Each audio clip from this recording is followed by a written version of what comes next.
rejetons Alan parce que nous voulons un opérateur qui ne soit pas lucratif, un opérateur mutualiste. Alan est une start-up qui a une valorisation de plus de 1 milliard d'euros, ce qu'on appelle une licorne. Elle est financée par des fonds spéculatifs. Son objectif est d'attirer le maximum d'investisseurs et de spéculateurs en emportant des marchés.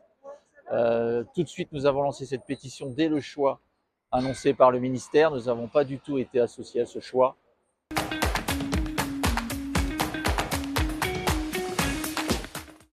Plusieurs mois après la mise en place de ce nouveau régime, on voit les conséquences sur l'absence de réseau physique, sur l'absence de conseillers mutualistes dans les services, sur l'absence de vie démocratique, puisqu'on n'est pas adhérent d'Alan, on est client d'Alan, donc on n'a rien à dire sur la gestion de l'opérateur, contrairement à un opérateur mutualiste.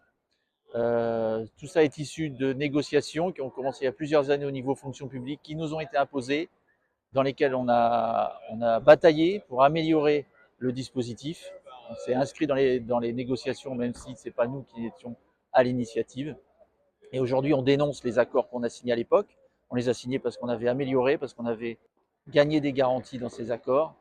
Et aujourd'hui, on les dénonce puisque les accords ont été dévoyés, que ce soit au niveau fonction publique ou au niveau du ministère des Finances. On voit aussi que les cotisations sont élevées, que surtout, au-delà des cotisations, c'est surtout la participation de l'employeur qui est insuffisante. On se bat pour une prise en charge à 50% minimum de la cotisation réelle payée par les collègues, donc par l'employeur. Et dénoncer un accord, ça permet, s'il est dénoncé majoritairement, donc avec les autres organisations syndicales, dénoncer un accord permettra de rouvrir des négociations pour imposer nos revendications, c'est-à-dire une protection sociale de haut niveau assurée par des opérateurs mutualistes.